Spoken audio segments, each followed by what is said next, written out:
yet. Just so y'all know, we have Reno with us to talk about what's going on in law enforcement, because I know you're all interested. And I managed to trap him before, he could claim he was too busy. And then his poor computer broke down on him today. So it's a good thing I got him when I did. So welcome to our little humble group here, Reno. And thank you for joining us tonight. Well, thanks for having me. I appreciate it. Yep. I was able to recover some of my stats, but not all of them. Yay. So we'll try to go through this the best we can. Okay. So if everybody just wants to mute themselves so we don't get background noise while Reno's talking, that would be awesome. Thank you. I hope Alex did.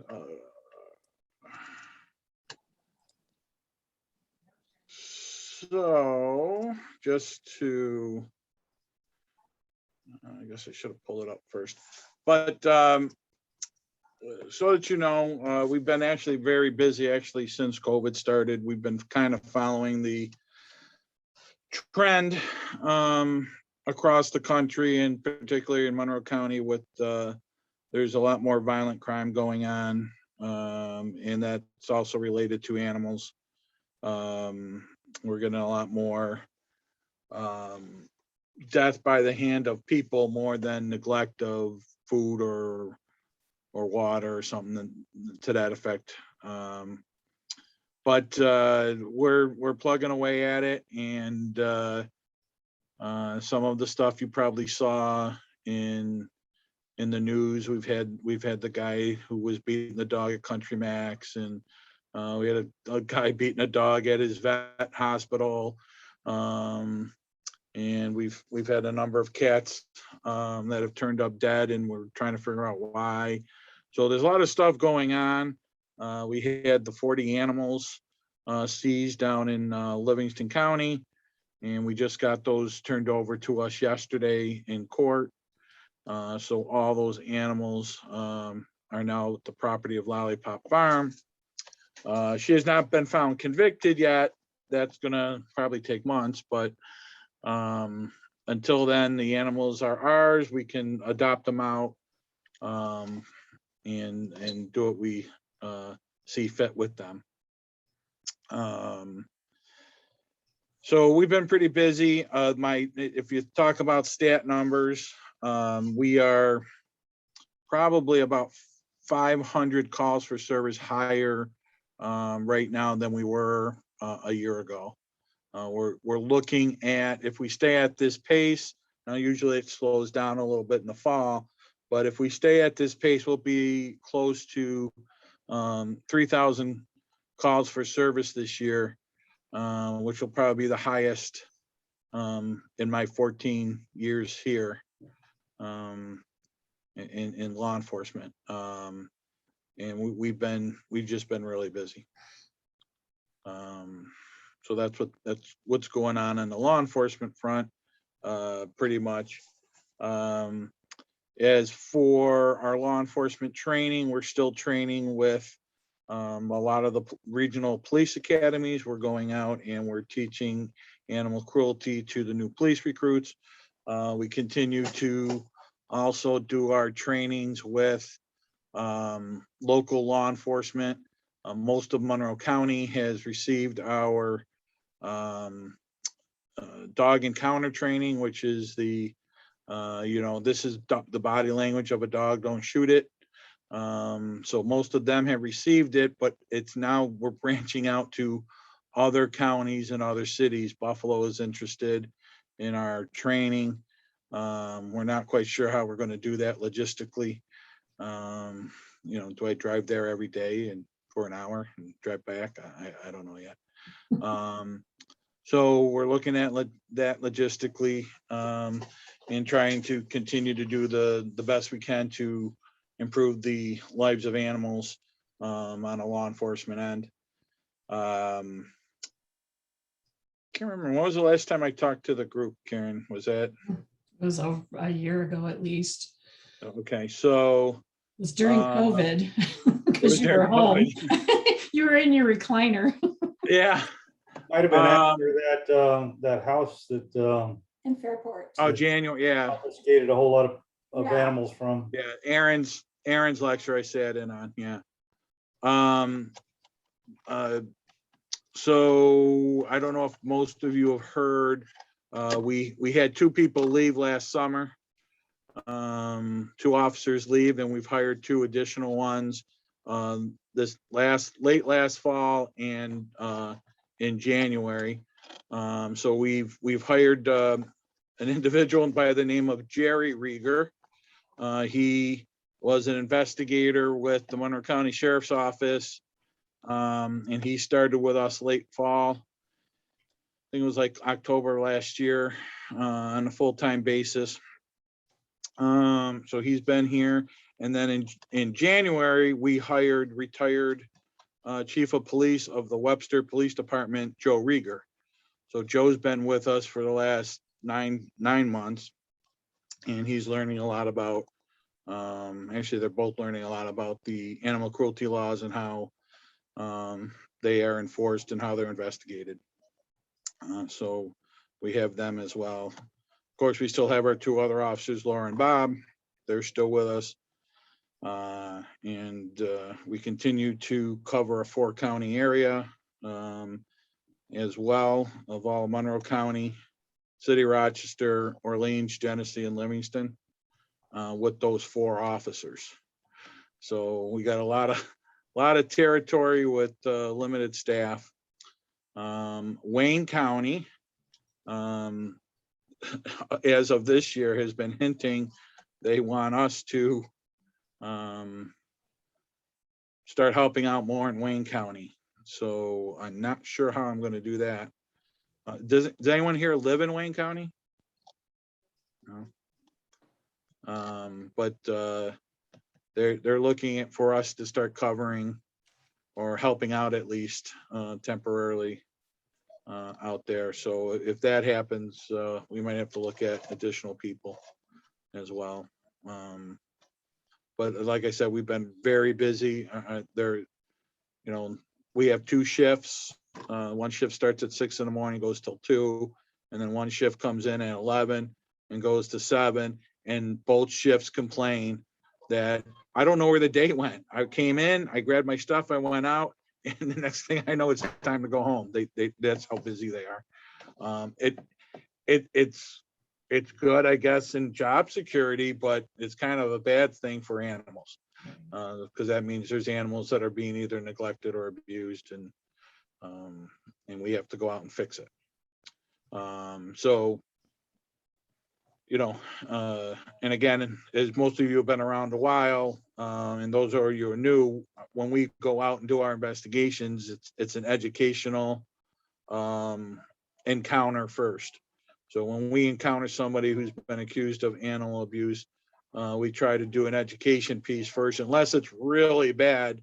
For instance, like the guy who beat the dog at the Country Max in Henrietta. I mean, he's not getting education, he's getting arrested. So there's no education there, but the typical, my dog's outside with no shelter. I didn't know they needed a dog house. I didn't know that, my farm animals needed to have water when it's 90 degrees outside. Those type of things. So we try to do the education piece first. And when that fails, we move on to legal action. So we're doing that. Again, I kind of wear many hats here at Lollypop. So not only are the law enforcement department doing all this stuff, doing the trainings, and going out and doing education and outreach with the community. They've given me the task to start a animal emergency response team. I think I kind of mentioned that in Aaron's discussion with the 100 cats. So we actually started that up, and well, we didn't start it yet. Our first meeting September 20th. So we have a small group of employees, about 20 employees, who are going to be trained specifically for animal emergency responses, which could mean anywhere from, a house fire where there's animals in the house to assist the fire department to a natural disaster. So they will be the feet on the ground. There will be the people going in, trying to help animals. On top of that, because we're forming this team and it's kind of based on some FEMA requirements, we could also be called out to natural disasters in other states, working with partnerships that we've made over the last few years. So we used to deploy people to hurricane situations. It was on a volunteer basis and there wasn't much training. Now these people are going to end up with some specialized training on how to handle animals in a disaster situation. If FEMA taps you, do they send extra money to Lollypop to cover that? Yes, well, what you do is you track your budget and then you submit that budget to the, so let's say there was a disaster in Rochester. Rochester would have to manage, the emergency management office would manage the incident, and we would submit our budget or our expenses to Monroe County, and they would send that to FEMA, and then we get reimbursed. So it's all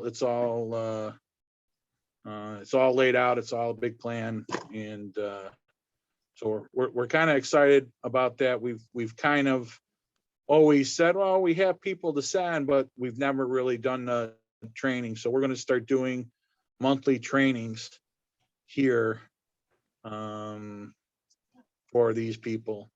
So once we get them all situated with all the training, we're hoping then to open it up to volunteers.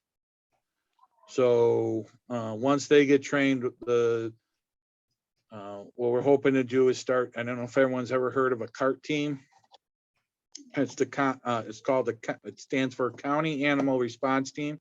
It's actually, again, a FEMA requirement for most counties. However, if you go to the New York State Emergency Management website and you look for where your local CART team is, it's very hard to find. There's only like 2 in the state. There's only like 2 counties that have a CART team, and we're not one of them. We don't have an emergency response team of volunteers. So we're hoping once we get our staff trained, we're going to open up this team to volunteers. You will be under a CART designation, and you will help us out during a disaster. And normally what the CART team members do is, once the disaster is somewhat over with, and let's say like a hurricane, or let's say Grenade has a radioactive release, we set up emergency shelters, and the volunteers help man the emergency shelters for the owners of those animals, as well as going out and maybe picking up stray animals that might be out in the community after the disaster. So it's going to be a long process, probably, to get everything up and running to a smooth transition is probably going to be 1.5 years to 2 years before we can get everything going. And then we're hoping to also, expand the unit, get our own vehicle. So this way all the equipment's right on a truck. Anybody in here a volunteer fireman? Or I know Henry's usually here. We're probably going to tap Henry a little bit, because he used to be the chief of Egypt Fire Department. But set up a truck where all our safety equipment, animal rescue equipment's on it. So if there's a call, we can just jump in the vehicle and go with all the equipment. So those are the plans. They're grand plans, but there's going to be a lot of work to get to that point. 2 of us on this call besides Reno are both on the team, so we can tell you how hard it is. Yeah, won't be too hard. I don't know. I did FEMA 1 and 2 and I was massively confused. It is confusing, but we're gonna try to explain it more. I feel like once we start talking about it and see it, then it'll be a little less confusing. Yeah. Yeah, I'm excited about it. Yeah. It'll be fun. Now that I have to redo the lesson plan and, you know. Right. Now that you lost everything on your computer. Yeah. I have a question. Go ahead. I saw the other day on the news that there was like a house fire that totaled the house and the 5 people got out of the house and the fire department saved 3 animals or 5 animals. Do they carry animal carriers in their car? This was somewhere in Penfield or Webster. It was real close. I'm still looking to see what all they need to see if we can drop anything off, like cat beds and all that. But do the fire department, do they carry animal carriers in their trucks? No. So, and that's part of the reason why we've been to 2 large house fires where there's animals. Most fire departments can handle, 2, 3 animals, 4 animals on their own, especially if the owners are there. They're able to work with the owners, put them in a car or to contain them. It's when they show up at a fire scene and there's more than a couple animals is when they start to panic and go, okay, what are we going to do with all these animals? And that's where we're going to come in, hopefully help them out with that. We've already talked to the fire bureau. They're excited about it. And again, our people, we're not going to become trained volunteer firemen, but we're going to work with the Monroe County Fire Bureau and give them some experience training. So in other words, what's it feel like to walk through a building that's full of smoke? And they're going to have the scuba mask on, as just like a fireman would going through a building, just to give them that experience. Are we going to put our people in a burning building? No, but we don't know what might end up happening. So we're going to train them and give them that experience training of what actually it feels like to do stuff like that. And then once we get working with the fire bureau, we would be on, the discretion of whatever chief. If he feels that we need to respond, he'll give us a call and then we'll respond. But at this point, we got to get through all the training. They do, but most fire departments do have animal respirators, so that when they bring the animals out, they can resuscitate them. And most ambulance have them as well. Not all, but most. And so they're kind of excited about this as well, that they're going to be partnering with us.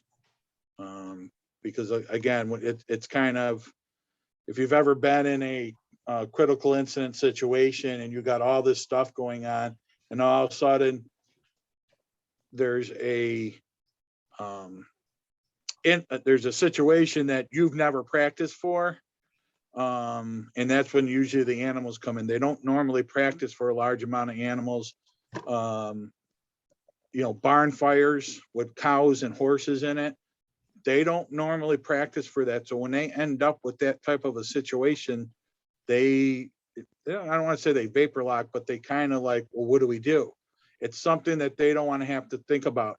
If they say, oh, we got animals in a barn, call Lollypop, then that's off of their mind. They don't have to worry about it anymore because they know, call Lollypop, get them going, and then they can start working on the fire instead of trying to figure out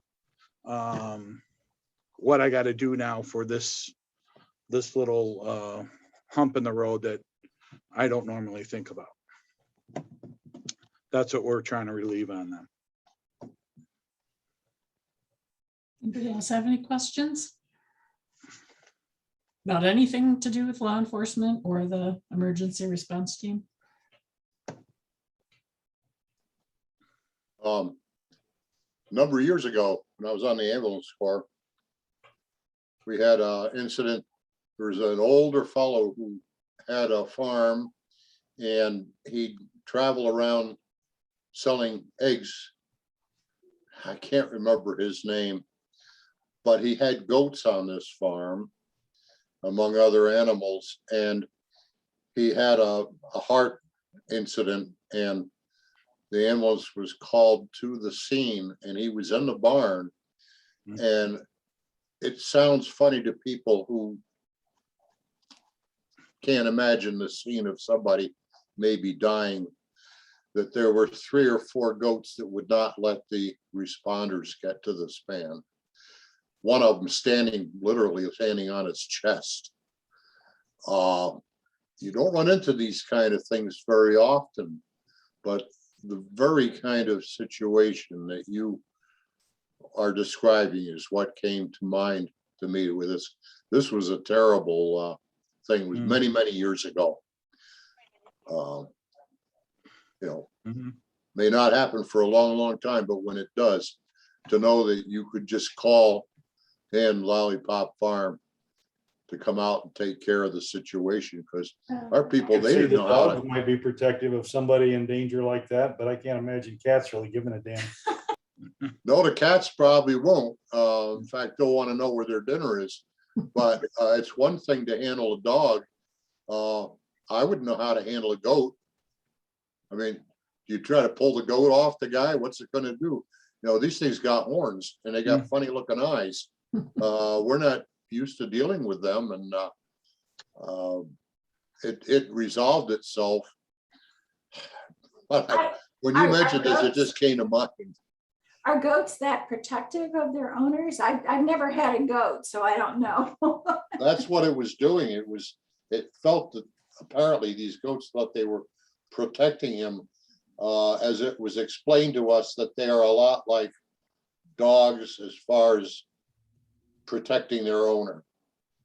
And they were scared when he collapsed, and they were more scared that all of a sudden 2 or 3 people are showing up with equipment and stuff, and they were really spazzed out.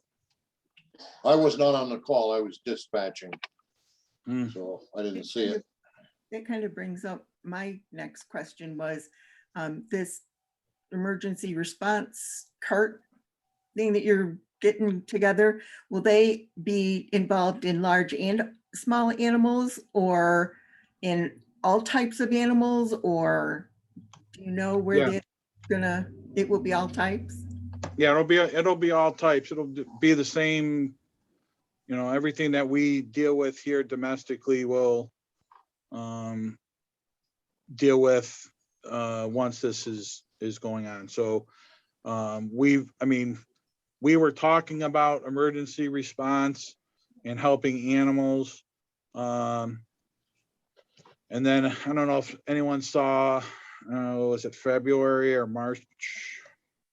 There was a deer stuck on the river downtown near the Holiday Inn, and the fire department wouldn't go in. Nobody would go in to help the deer. It was stuck on the ice. It couldn't get out. Not that we would probably send anybody down there ourselves either. But I think we could have a plan. Matter of fact, I talked to some of the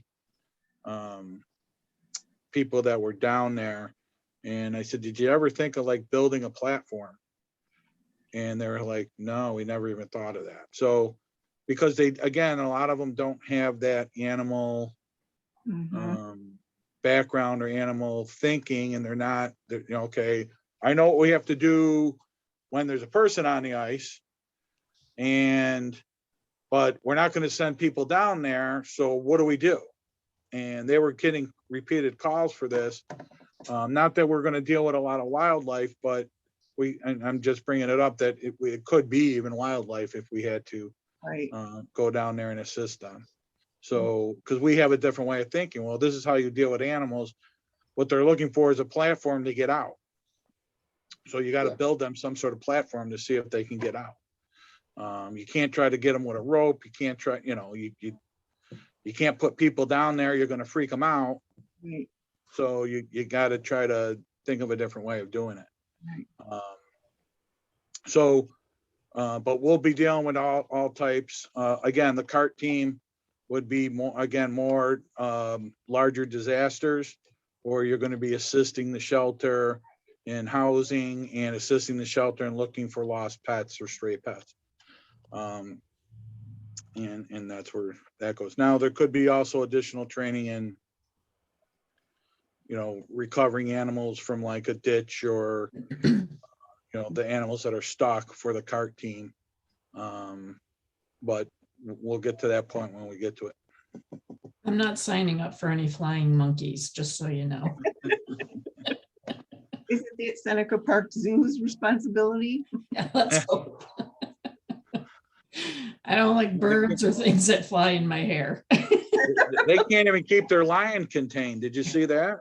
The lion got loose. Yeah. Oh, last yeah, week. yeah. I did see that. The lion got loose last week. I was like, really? How the heck did that happen? Just a nice Someone big forgot kitty. to close Somebody the needed to pet it.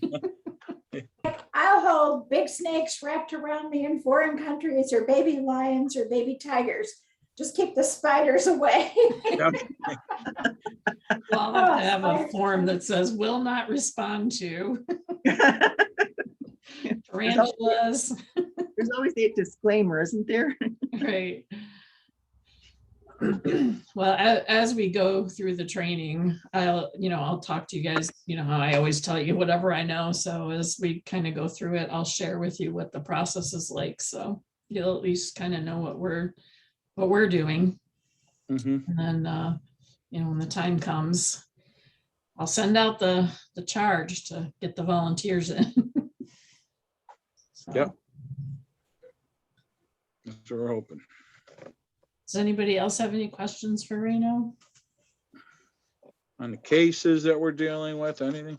That's what you got probably want to hear A about. couple of questions in advance. Somebody asked, how many cruelty cases do you currently have going on? Do you know?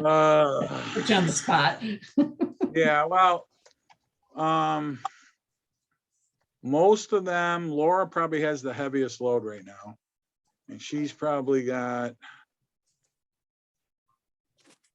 about 30, 40. Everyone else has probably around 20-ish. Oh, Gosh. So, but See, I'm learning something. I had no idea that you had that many cases going on at once. yeah, we're, like I said, when I say calls for service, we're approaching 3,000 calls for service. That's everything we do. So that's actual cases, suspected cases, dog in cars that were reported through 911. Hey, there's a dog in a car at Wegmans, and we respond and we get there and there's no dog in the car because the people left. Those are all calls for service. Police department needs your help. They have a dog. That's all calls for service. We're probably at around 800 actual cases right now that we've dealt with this year. Again, when I say Laura has about 30 to 40 cases, a lot of those she's already responded to. A lot of them there's continual follow-up. So some cases you might have to go back to 2, 3, 4, 5 times. Sometimes you handle a case, you're done one time and it's over with. So, but a lot of her cases that she has are cases that she's already working on. She's making sure that people are following through and making sure that the animal is being properly cared for. all those calls, are they just coming in through the phone lines at Lollypop then? Most of them come through the phone lines. We do, we get a lot of calls from, because we're connected with 911, we have the police radios in the car, we have the computers in the car. So 911 will call us for calls, but most of our calls actually come from officers who have responded to animal calls and then are calling us. So, so we get most of them through our hotline. Then the next thing is probably referral calls. We call them referral calls from other agencies. And then, the actual 911 calls are probably next. Do the referral people, the ones that are calling, do they have like a direct line to you, or how is that handled? Yeah, so if there's I mean, depends on who it is, but if there's a police officer who knows myself or one of the other officers, they'll call them on their own cell phone. And they'll say, hey, Reno, I'm down here. I'm at a domestic. This dog was, smacked in the face during the domestic because he went after the guy when he started hitting the wife. So now he smacked the dog's bleeding from his nose, blah, blah, blah. Can you come down here? So that's the type of referral we get. A lot of times it's through the dispatcher. For instance, I don't know how much you watch the news. There was a homicide up in Irondequoit, the beginning of summer, where the boyfriend killed his girlfriend, and he ended up leaving the state, and they ended up catching him out of state. They wanted to search, they found the girlfriend in the backyard, but they wanted to search the house. There was 3 dogs in the house. So they called my afternoon guys who work until 7 and said, can you come up here? We have no way to get into the house because of these dogs. So we went up there to assist them to get the dogs so that they could search the house. So that we get those types of calls as well. And when you talk about a dispatcher, are you talking about the person that answers the calls at Lollypop? No, we're talking about a 911 dispatcher. Okay. So we have the police radios in the car, and they'll call us, using the police radio. So how many people take the calls at Lollypop? Right now, I have one full-time dispatcher. She works from 7:30 to 4. Okay. That's all I have right now. And I have a per diem part-timer as well. But she's only here in extreme circumstances. In case, like, ESCA, our dispatcher, takes a week off, we'll bring her in to work a few days so that things don't get backed up. Yeah. Thank you. Yep. The other question that I got in advance was, what is the reason you see most for calls? The reason? Yeah, like, What do we go to the most? yeah, what kind of calls are you getting the most? Most of our calls are for dogs being left outside. And it's kind of hard to explain sometimes, but dogs, people get upset with, our animals are our pets, right? Our loved ones, or our kids, whatever.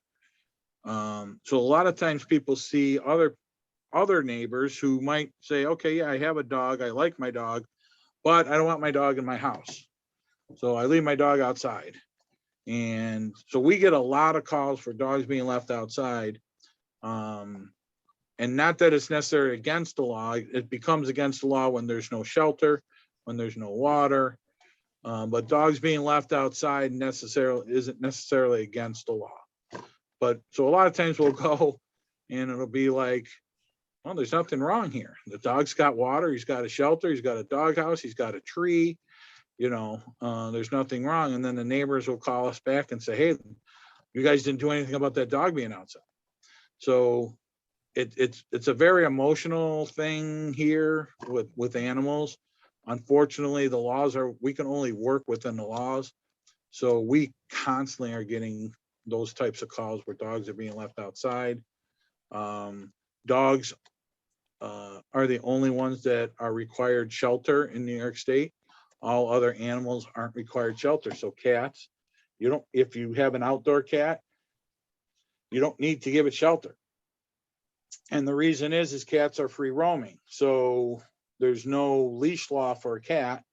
So cats can seek out their own water. They can seek out their own shelter. So there's no law really against having your cat outside. Of course, livestock, same thing.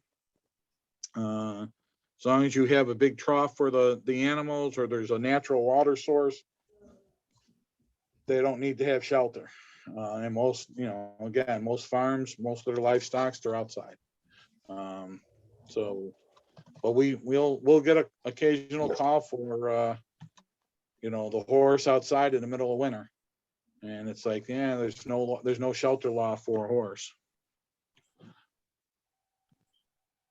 Poor thing. Yeah, we're trying. I've tried a few years ago, and I even talked to the Farm Bureau, and the Farm Bureau agreed.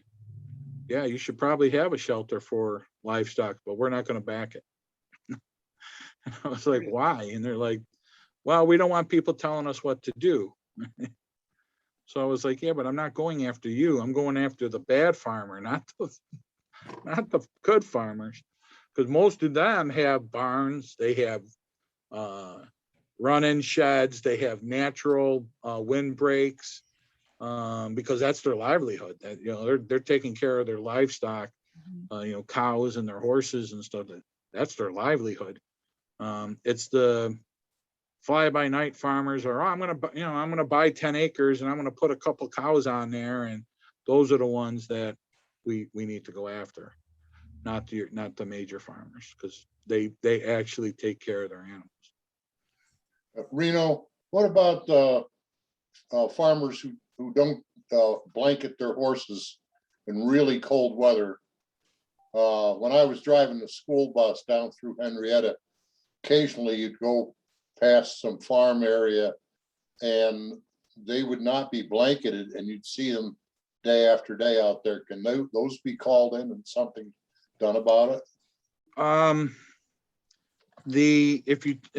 Again, there's two theories of thought when it comes to horses being left outside. Horses in the winter get a really thick coat if you don't blanket them.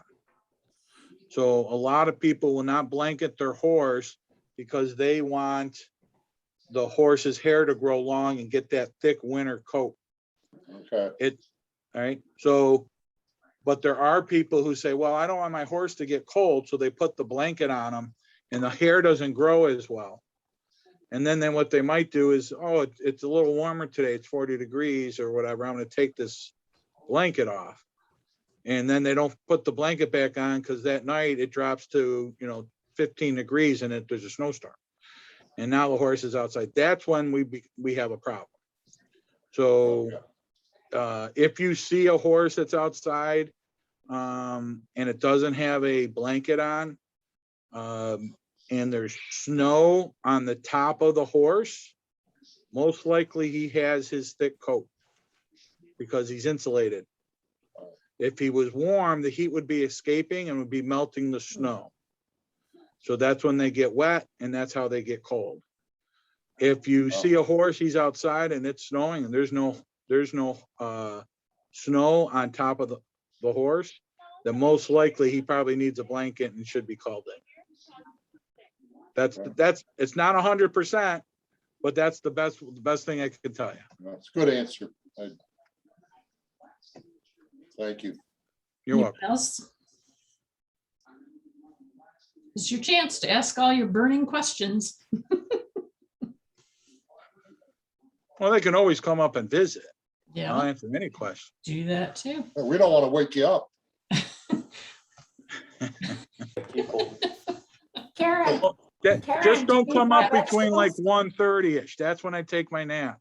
You don't have to worry about it because it's early afternoon when I like to take mine. I was complaining today, we took so many dog pictures, I couldn't handle everything and get it done by Zoom meeting. And I said, if I don't get my afternoon nap, and I'm going to be really cranky. And one of the girls said, I want to see what that's like because you're already cranky. Oh, God. Carol, you were gonna say something? You're muted. Oh, do you need more vegetables? He picked bell peppers and tomatoes today. Oh. I'll talk about that after. I had a question about how much danger are these calls posing to you and the other officers in terms of people who are abusive to animals? Well, every situation in law enforcement, you never know what's going to happen. So we deal with the same people that the police do on a regular basis as well. That's why we have such a good relationship with the city police in Monroe County, Sharon, and actually all the law enforcement partners in Monroe County. We even have good relationships with the federal agencies. I mean, I got a call from ATF. They had a wiretap on a guy who was selling illegal arms, and he called me and said, hey, they were talking about dogfighting. So, I mean, we deal with the same people all these other agencies deal with. So anytime we go, there's always a possibility of something going wrong or being dangerous. Again, most of us are retired police officers, and sorry, most of us are retired police officers, and so we kind of know what to expect and how to deal with things. We have access to criminal record checks, so some of the people we deal with, we'll do a records check on them, and if they are have a violent history, we might bring a local district car with us, police car with us, to go check on things. But for the most part, we're out there on our own. Again, 4 counties, and they have, we have bulletproof vests, and we're fully armed, and we just hope for the best. But most people, even the criminals, when we show up at their door, they seem to be happy to see us. Is that the compared to the regular police, they're kind of like, oh, it's just you guys, so I don't think they're threatened by us as much, so there isn't too much resistance on their part, especially when we say, we're here to see your dog. Oh, I love my dog. Oh, really? Great. Let's show me your dog, show me how much you like it, and they take us right back there. So, but there are, we do run into our problem people as well. Okay, thank you. Anyone else?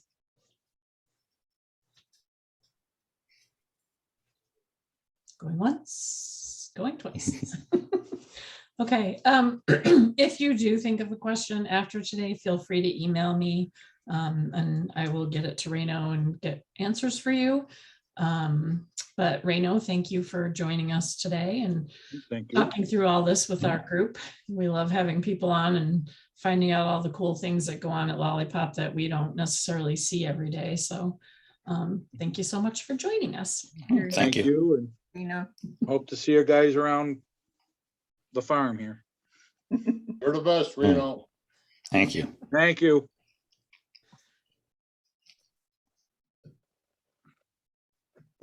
We'll let him sign off. I've been It's always trying- the worst part.